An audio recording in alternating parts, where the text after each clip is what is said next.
our state during this pandemic. Today, we're standing at Fresno Interdenominational Refugee Ministries on the campus, and we could not be more grateful to FIRM. We call them FIRM for short. FIRM for the role they play as a community resource day in and day out. Not only here in Central Fresno, and not only for our Southeast Asian brothers and sisters, but really for Fresno as a whole. I would say that FIRM has stepped up and really been a tremendous resource during this pandemic. They've stepped up and hosted the UCSF COVID-19 Equity Project, which, by the way, UCSF Fresno is another gem within our district. But I digress.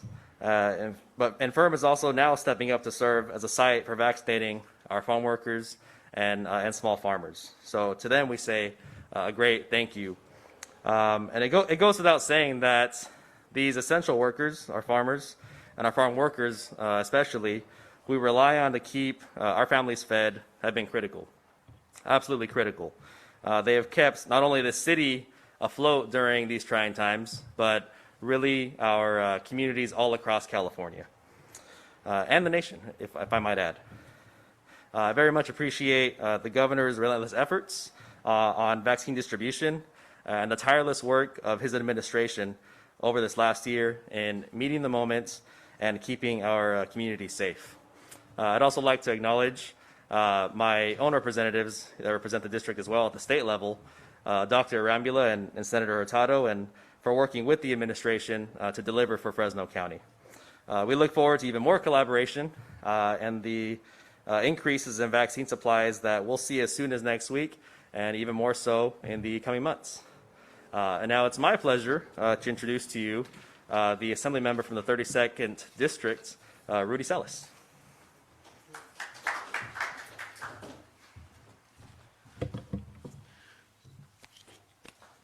Good morning, everyone. I'm Assemblymember Rudy Salas. I represent the southern end of the Central Valley out in Kern and Kings County.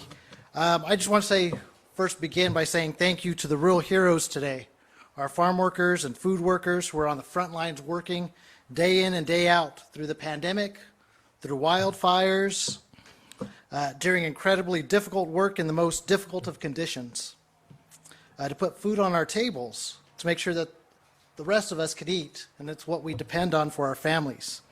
Their hard work, dedication, and sacrifice is the reason that we're able to reliably feed our families and loved ones. And we owe the same thing to them. I appreciate the governor and my colleagues for taking action. Earlier this week, we voted on a $7.6 billion COVID relief package. And I'm glad that the governor is once again visiting the Central Valley to show that we're not being left behind. So I do want to say thank you. Appreciate George Lopez being here too, getting out the message. But we know we can't do this alone. It's not just elected officials in the Capitol, but it's going to take every single one of us coming together to get past this pandemic. And that's why we need the help of our community-based organizations. We need word to word, person to person, just people talking about, hey, it's safe. This is something we need to do if we care about our families, we care about our community. We need to do this for each other. And so I'm really glad that today's announcement is an extension of that promise to our food and ag workers, that we're going to make sure that you're safe, that we're going to bring more vaccines, and that we need to make sure that we get people vaccinated. And then if you let me, lo más para decir unas palabras en español, por favor. Lo más gracias al gobernador para venir al Valle Central otra vez y que va a venir, pues viene con noticias que nosotros vamos a tener los vacunas para todos los trabajadores del campo, pero también que trabajen en el empaques también. Y con eso lo más quiero decir gracias a ustedes por todo su trabajo que hacen para nosotros y nosotros familias. And with that, I'd like to invite the vice chair of the Latino caucus up in the Capitol, and that is my good friend, Robert Rivas.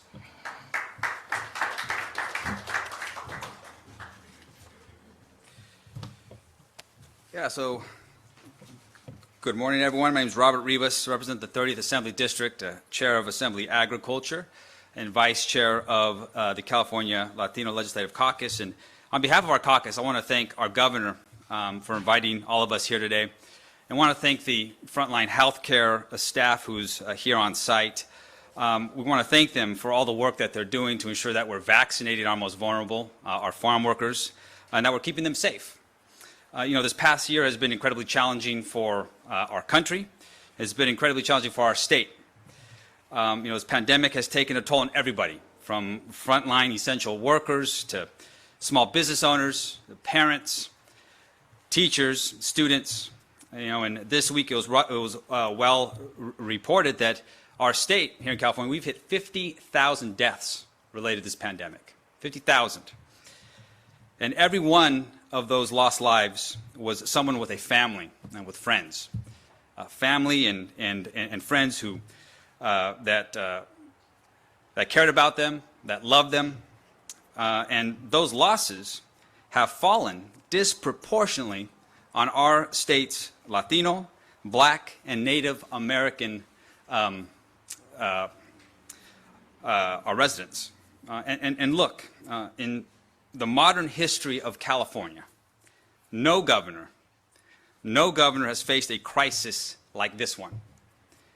Unexpected, statewide, affecting every Californian, putting unprecedented strain on our healthcare system, and lasting now for over a year. In other states, you have some governors that haven't acknowledged the science of COVID-19, have stepped back from the hard work of leadership. Ours did not.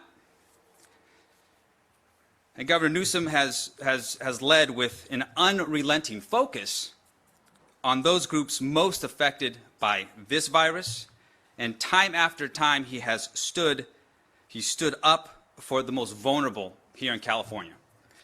And I'm particularly grateful for the way that the governor has protected our farm workers.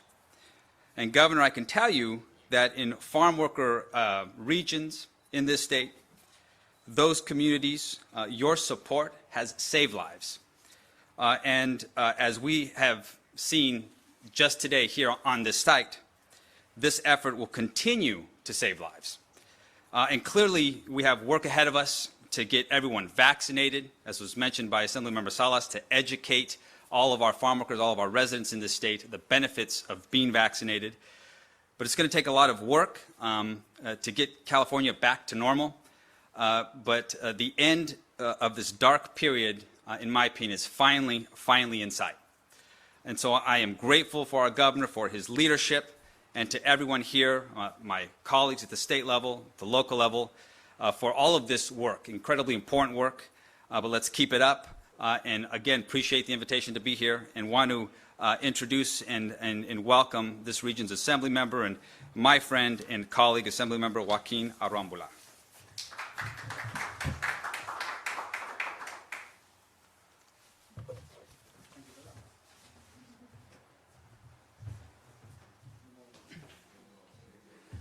So what an honor to be here. It was just actually a few short weeks ago that we had the governor come. And if you remember, we had Maria Suarez, an 85-year-old lady who was our 5 millionth person who we vaccinated as a state. And yet here we are just a few short weeks later back in Fresno, where you're paying attention to communities who need your attention right now. I am thankful and grateful, Governor, for your continued and persistent attention to the central San Joaquin Valley. I do want to give you, if I can, a little bit of a report what's been going on the last few weeks, particularly here in Fresno County.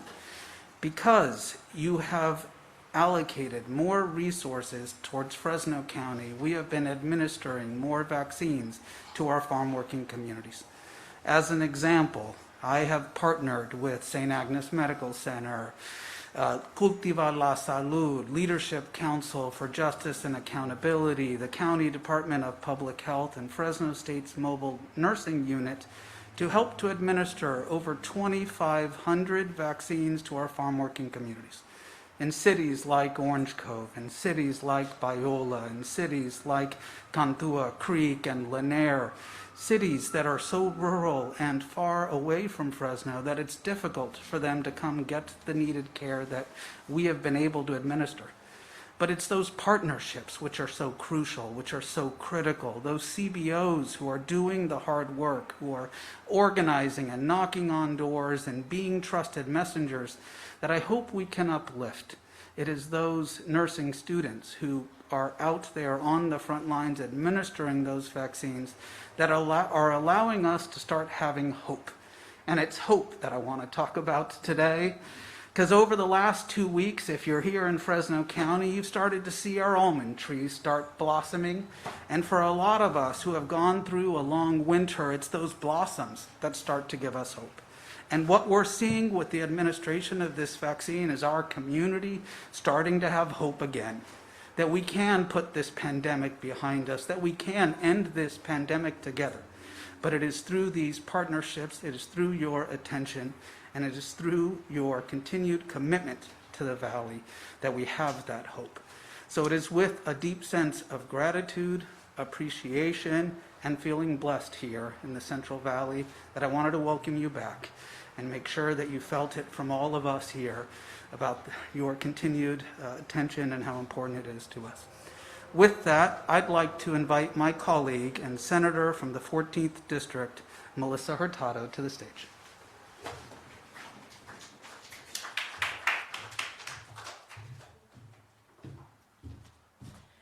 Good morning, everyone. I want to start off by thanking the governor for once again coming down to the Central Valley, here to Fresno. I got the first opportunity to work with the governor 2 years ago as we were running for office, both at the same time.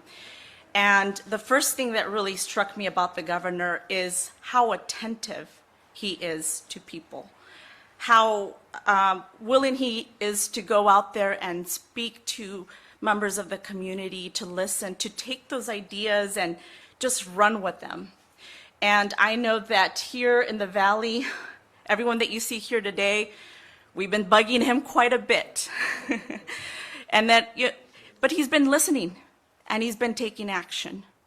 And he's faced circumstances unlike anybody else. This is a very unique time that we're all facing. And as much as I'd like to think that this pandemic is near over, the reality is that climate change, something that the governor has been talking a lot about, is going to bring new challenges. And, within that is healthcare challenges. But here in the Central Valley, we know that that's something that's not, it's a challenge we've faced for quite some time. I know my good colleague from the Southern Central Valley, Assemblymember Salas, has been a big advocate for valley fever, which is also very deadly, and it's spreading even more and more. This is the future under a, globe that is changing. The climate is changing. And so we need to adapt to those new and challenging circumstances. And I'm just excited and glad that we have someone like Governor Newsom that listens to people, that is not afraid to go out there and talk to members of the community to get ideas and solutions. He's very innovative. He knows how to bring people together, and we have to do this all together, because we will only overcome climate change uniting around these issues that we're just going to be long facing into the near future. So, not trying to be Debbie Downer today, but that's the reality, and we will only overcome these challenges if we work together, because it never helps to point fingers at one another. And we're so fortunate that we have great leaders here in the Central Valley, and that we have Governor Newsom leading the state, because I know that things are going to turn out positive. So thank you once again, Governor, for coming on out. I love it, and I'll continue to bug, as I'm sure my good friends over here as well will continue to bug you to come down, and we love it. We want to have you here more. So Thank you, everybody. And I am up next is my other good friend and colleague, Senator Caballero.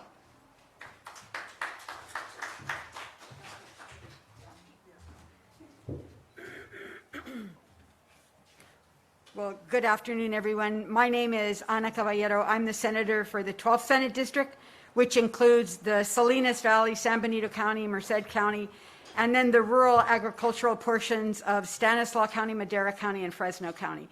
And I tell you all of that because the principal part of the economy of this entire region is agriculture. And it is a tremendous, powerful engine that drives our local economies, but more importantly, it is the engine that feeds the country. So you went to the store and there was no toilet paper, and you went to the store and there was no paper towels, and you went to the store and there was no hand sanitizer. But when you went to the store, there was food, and there was fresh food, and there was produce from this region that kept everybody fed during one of the worst, not only economic calamities this country has seen, but disease-wise, the worst pandemic that this country has ever seen.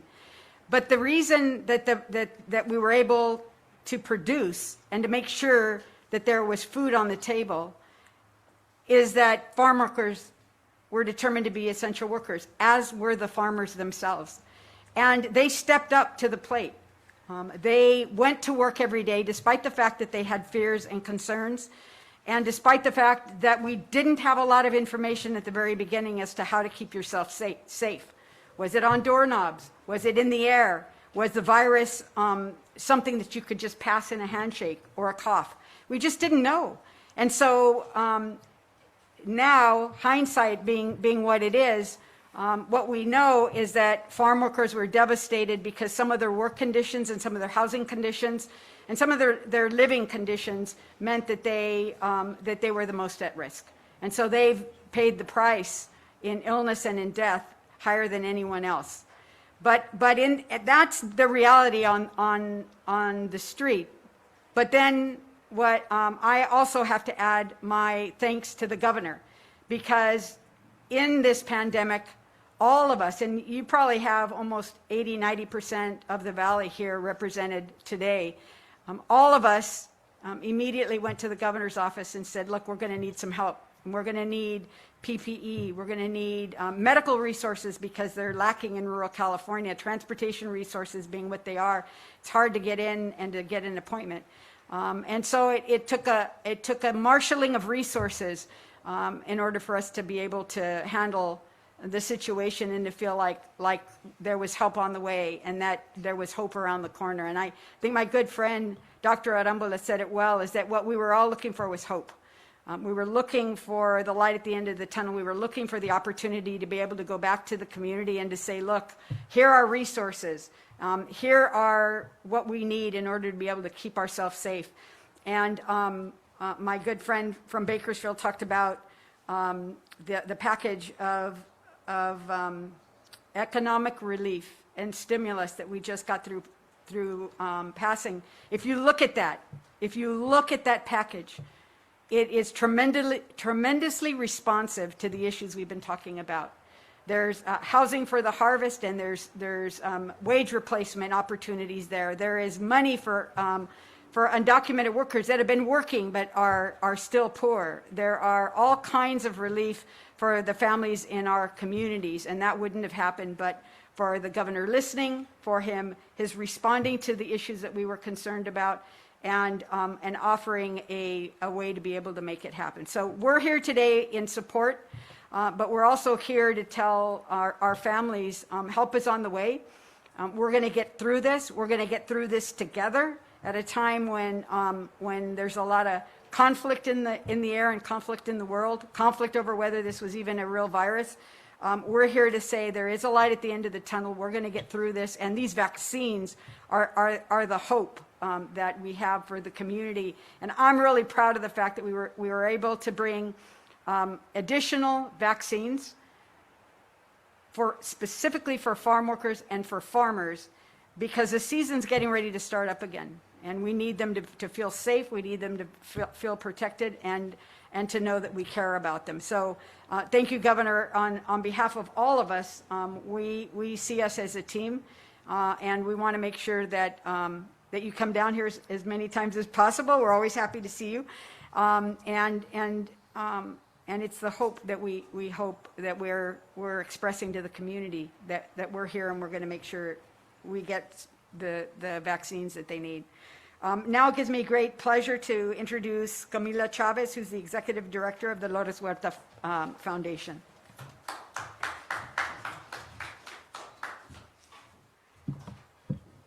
Good morning, everyone. Good afternoon. I want to thank the governor for being here today to meet with the Central Valley leaders. The Dolores Huerta Foundation is partnering through the California COVID-19 Community Health Project to directly reach over 175,000 people in Kern, Tulare, and Fresno counties. Our outreach workers hit the streets last weekend. They hit the streets in Kern County to distribute PPE and resources that people so desperately need: testing, rental assistance, utility assistance, and information on workers' rights. Most important, we are promoting the vaccine. The Dolores Huerta Foundation and multiple grassroots organizations are looking forward to partnering with the state in hosting vaccination sites, specifically allocating vaccines for farm workers. Only by partnering with community-based organizations will we ensure that those most impacted by this crisis will be reached by trusted messengers. I have the pleasure of introducing a longtime supporter of the farm workers movement. He is a comedian, actor, activist, George Lopez.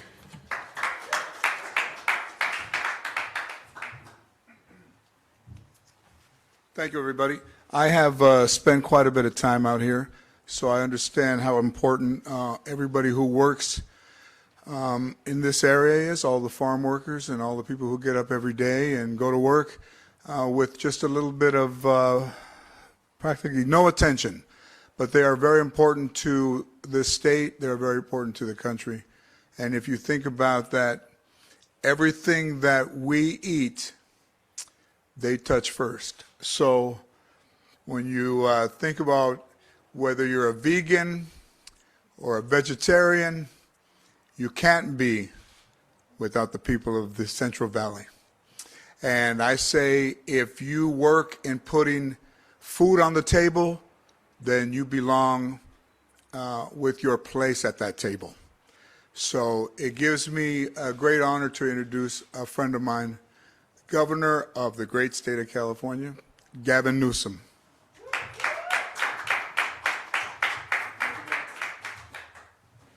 Thank you, George. And it's a real honor to have George with us, and I'll brag on him just in a moment, but I also want to just acknowledge all the incredible elected officials, local officials, as well as state officials that are here today. And I'm grateful because they get it, and more importantly, they're getting things done. You know, we are in a house of worship. We often talk places like this about faith and works. As we pray, we need to move our feet.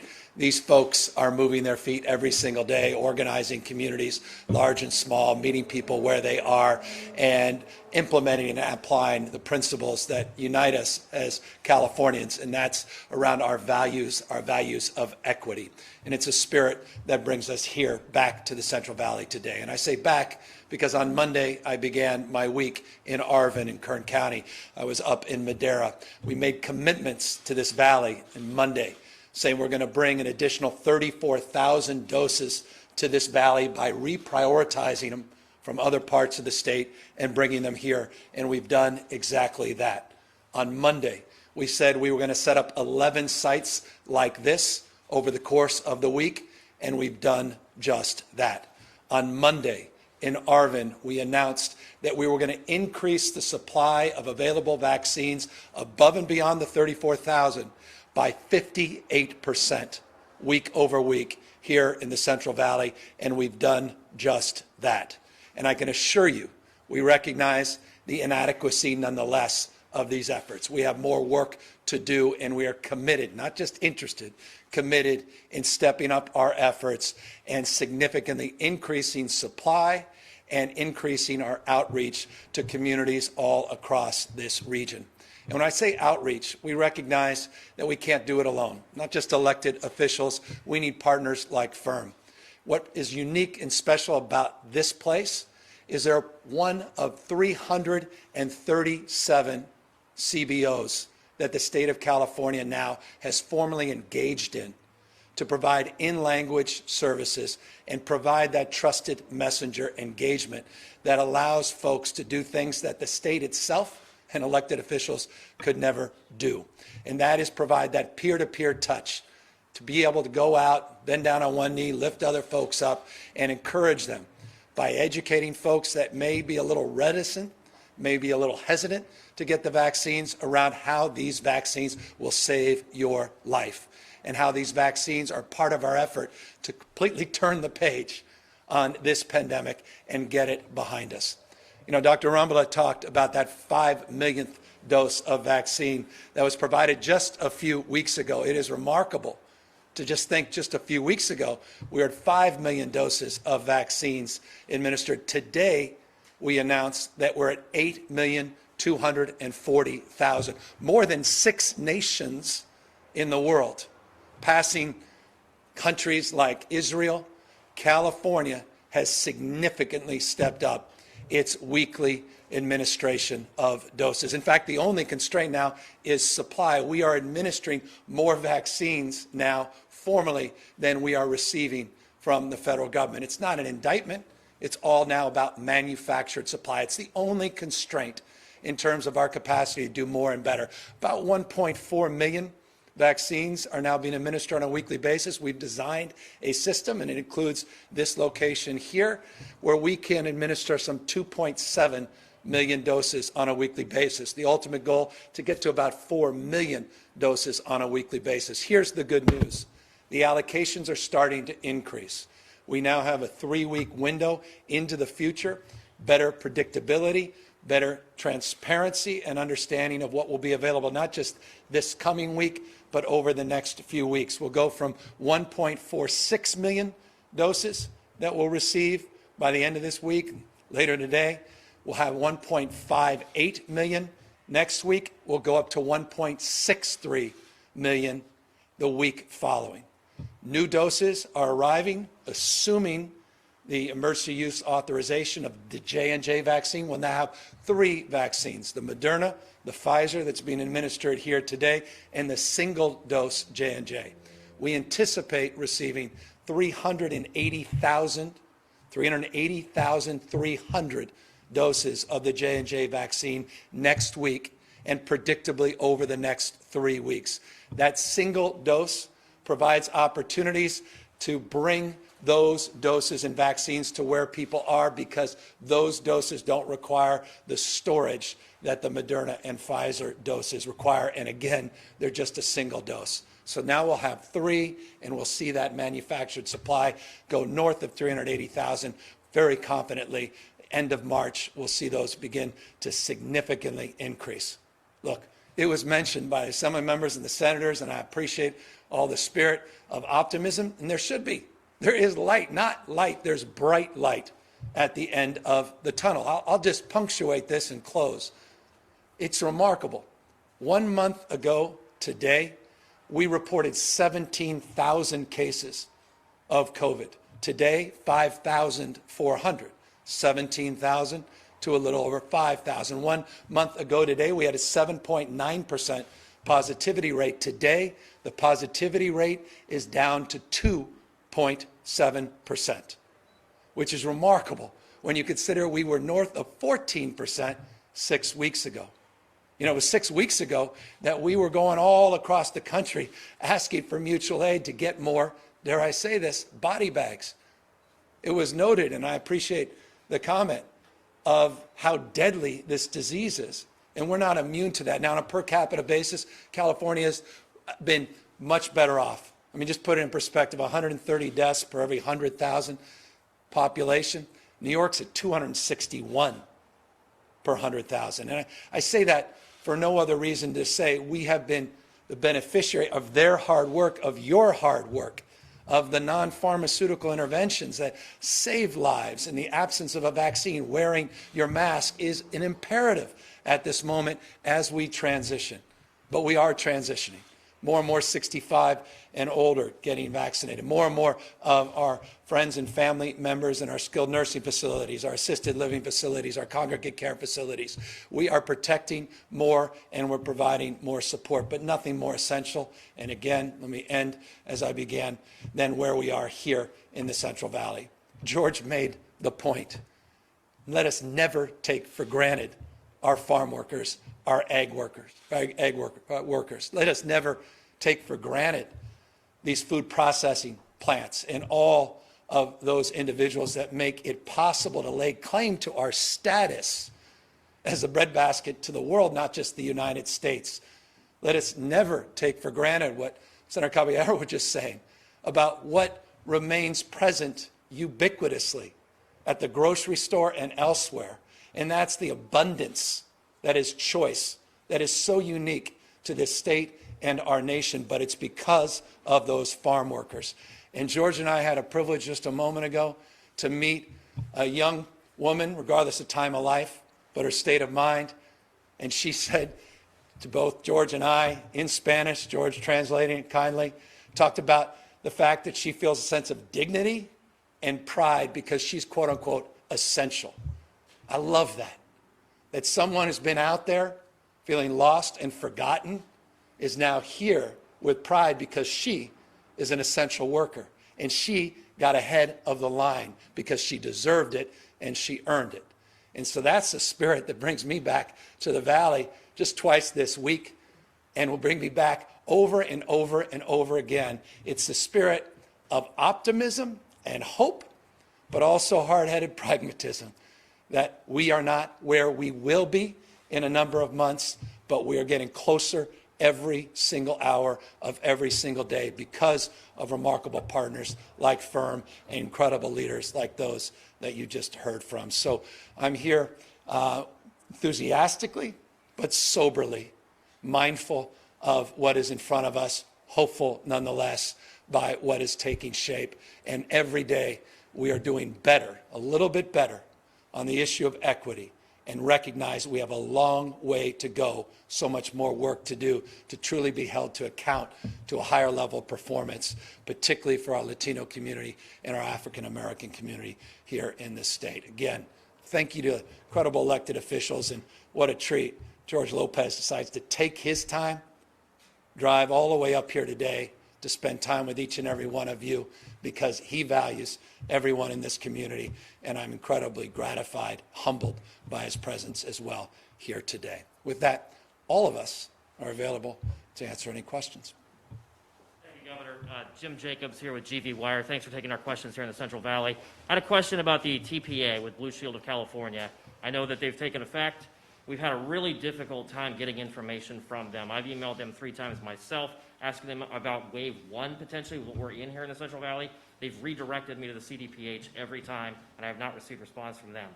What are you going to do to make them more transparent, more open with what they're doing? They don't have a dashboard like the state does. They don't have any way of communicating with us. Can they provide updates to us on a weekly basis in some sort of a virtual press conference or with you? What can you do to help them expand? Things begin to be fully implemented starting on Monday. So we just announced this transition. So we're in the midst of the transition. So your question is perfectly understandable and rational and is recognized not only here in the Valley, but all across the state. So we're moving from a transition, 58 solutions, 1,100 providers under those 58 counties. Lack of transparency, I assure you, in each and every case, in each and every county, everyone operating a little bit differently. The whole idea of getting everyone on a single platform is more transparency, more accountability, more ability to answer your question by not only looking at a dashboard, but understanding what those numbers mean, what they don't mean. Provider payments, incentives in terms of performance, redirecting allocations that are not getting to people's arms, that are still in freezers, and data analytics that will allow us a real-time information gathering. So next week, that process begins at a whole new scale. Corin Hoggart from ABC 30. I wanted to check back in on two things we discussed 16 days ago. Yeah. One is just the latest on the mass vaccination center possibly coming here. You said last time that the discussions with the Biden administration were pretty far along, so I wanted an update on that. And the other was the 3-week allocation planning that counties, you said, would be able to do. I know that the federal government is now giving the state 3 weeks notice, but the counties still aren't receiving that. So what's the latest? So next week, the counties will start getting their 3-week window, specifically March 1st.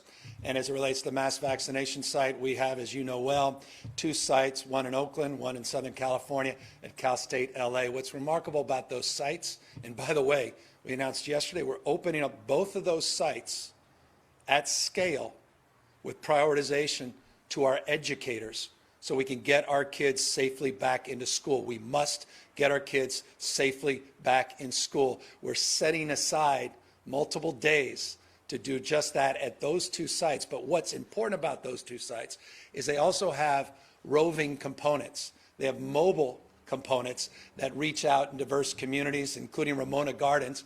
Predominantly, I was just down there in LA, predominantly a Latino public housing site. Again, we're going on site, knocking on doors, truly trying to advance the cause of equity in a more meaningful way. And so that's a component of those 2 sites. Now, here's what happened, full disclosure.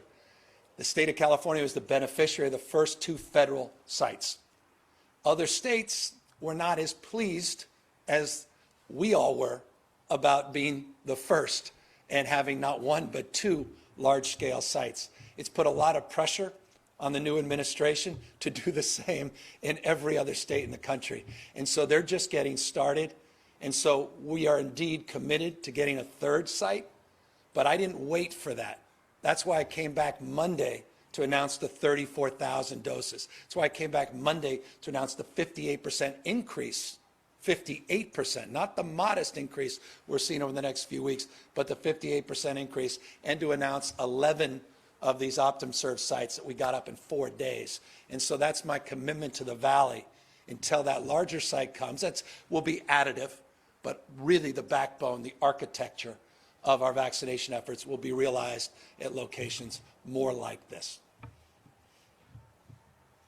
Thaddeus Bill, the President will be. Governor, what we're talking about today sounds a lot like mostly just word of mouth. Is there anything more you can do to combat mistrust or misinformation about the vaccine besides just word of mouth? Yeah, look, I mean, we put up $52.7 million. It's not insignificant. $53 million, and we partnered with community-based organizations like this. And that's exactly what we're doing. This, by the way, that's an announcement. 337 community-based organizations now as part of this public-private partnership. I say public-private because of their leadership, the Assembly and the Senate. They provided over $23 million, and then we went out and re-raised $29 million, 29.4 to be exact. 23.3, 29.4, $52.7 million. And this is one of those CBOs that we're partnering with to do exactly what needs to be done to address the issue of misinformation and lack of trust and confidence in not only the safety, but the efficacy of these vaccinations. So that's our approach, and it's truly culturally competent in language, bottom up, not top down. And to the extent we have to build on that and do more, we are committed in partnership to build on that and do more. Governor David Talbot, GV Wire, thank you so much for taking our questions. The different school districts that cover Fresno have different policies when it comes to in-person instruction. Clovis Unified has already have students back in campus. Fresno Unified has not for the general school population. And they have a contract with the union that will be until the orange tier comes to Fresno County that can happen. So I'm wondering, is there any talk of state intervention possibly requiring in-person instruction for districts like Fresno that have these issues with the union? Yeah, we've been working with the legislature. We're literally in the final stages of our negotiations. I hope it's the final stages of our negotiation. We've been at this since December. What's included in that is $6.6 billion to address the issue of learning loss and to address the associated costs to safely reopen, to provide supports to consider the extension of the school year, school day, to provide wellness to provide the kind of support on capital improvements for ventilation, for distancing. We've provided 3 months of free PPE. We have contracts on testing, and we put out a dashboard for safely reopening our schools. And we are looking forward with the expedited vaccinations. And by the way, we're one of the first states in America to prioritize our teachers and our cafeteria workers, bus drivers, and food workers, our educators, to prioritize them in terms of vaccine allocation. With all of that, I would hope and expect, this is my opinion, that we will reopen for in-person instruction, TK to 2 and 3 to 6 as a top priority. With respect, our kids can't wait. They can't afford another day, another week, another month without the social-emotional benefits of being safely in school and in person.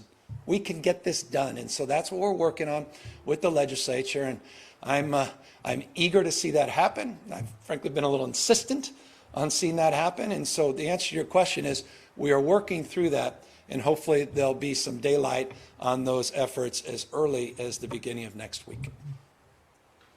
Hi, Governor. This is Marie Edinger with Fox 26 News. You mentioned that the vaccines that are coming to the Central Valley are from a redistribution plan rather than the state actually getting more doses. And as you know, Fresno County was altogether paused for its max vaccination sites of its first doses. I'm wondering what made you decide to take on that redistribution plan, and if bringing doses here is going to negatively impact other communities since we aren't getting extra doses. Yeah, so it was part of the TPA, it was part of the agreement with Blue Shield. We actually began to loosen the allocation, 70% statewide going to people 65 and over, 30% to food and ag workers and other essential workers. You're the beneficiary of a larger portion of the population falling into that segment. And that's why it's not one time. The announcement was 58% increase ongoing, not 5%, not 8%, 58% ongoing as a baseline. In addition to that, we did do one-time 34,000 because respectfully, one of our providers was not administering the vaccines quickly enough. And yes, forgive me, we decided to send them to the Valley because you deserve them. Hi, Governor. This is Jocelyn with CBS 47. Two quick things. The first thing, Fresno County had an allocation of about 21,000 doses last week. When you talk about a 58% increase, is that a 58% increase to that allocation? And the second thing, you talk about food and ag workers and really equity. I was wondering if you could talk a little bit about more on down the line when it comes to minorities who live in multi-generational households who have been heavily impacted by COVID-19, who might be in their 40s, 50s, 30s, really, who have these underlying health conditions and live in these close quarter homes. If you could talk a little bit about them and reaching those populations as well with vaccinations down the line. I appreciate both components of your question. Let me just take the first. 58% is average for the entire valley. That includes many parts of the valley. Let me be more specific. When we were in Arvin, we talked about Kern County's allocation being closer to 78%. Certain parts of the valley doing a little bit better than other parts of the valley. So we're working through the details, and I'll provide you a map of the specifics. But let me give you the valley's specific. 44,000 a week ago, 69,000 this week. That's the percentage increase in the valley to local health authorities, meaning there's additional private, there's additional pharmacy and additional community clinic allocations that are not part of that. That's the baseline. 44,000 went to 69,000 as it relates to King and Tulare and here Stanislaus and other parts of the valley, including Fresno. So that's encouraging. That's the baseline. Now, as it relates to your subsequent question, which is the right question, mixed status families, all those generational challenges and opportunities, I love that it was mentioned just a moment ago, that $7.6 billion effort we just announced a few days ago, because in that includes, yes, thank you, Senator, that Housing to Harvest program. That's $24 million we just approved. They led, we just approved to go into this community and farm worker communities all up and down the state for financial assistance, wraparound assistance, and housing assistance, quarantine and isolation. And that's to help those families, particularly may have been exposed or have contracted this disease. Now, as it relates to additional supports, it was mentioned, and I love this, and by the way, I'm proud of this.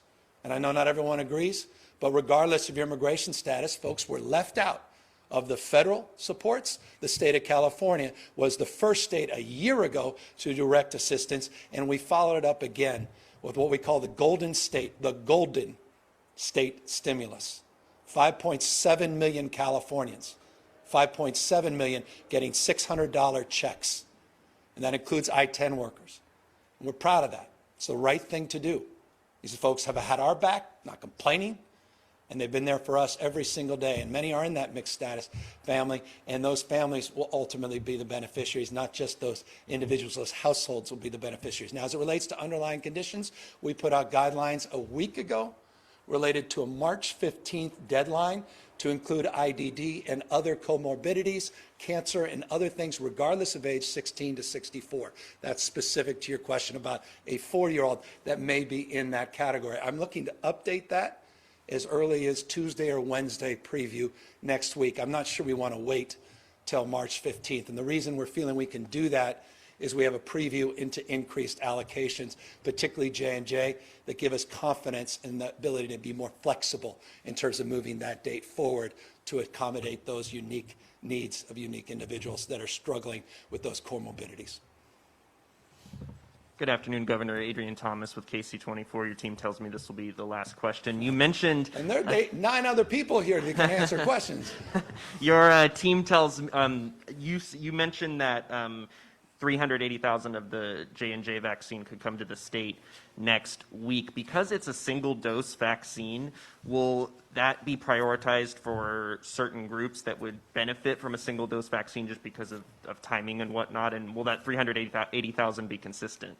Yeah, no, so the 3-week preview that we were given from the Biden administration, 380,300 next week, week after, and the week after. So it's consistent based on that 3-week window. By the way, they update that 3-week every week, so those numbers are subject to change. But it's encouraging, and that single dose will be allocated, and we'll go through the process with the third-party agreement in partnership with counties, and we will figure out where to land in terms of the distribution. But I want to just make this point, because I think this is a question you're going to be asking all of us very soon. Some people prefer Pfizer. Some people prefer Moderna. Some people say, well, J&J is a single dose, but its efficacy is a little different than Moderna and Pfizer. Why am I getting that single shot? Why don't I get this other shot? Here's what I say. Take the shot when it's your turn. Get any of these shots. It's going to save your lives. The J&J, one single shot.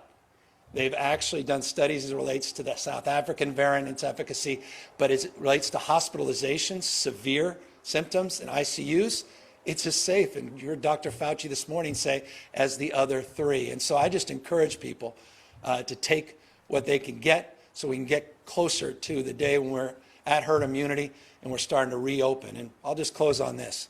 We are starting to reopen. Stay-at-home order was lifted. Schools are going back into session.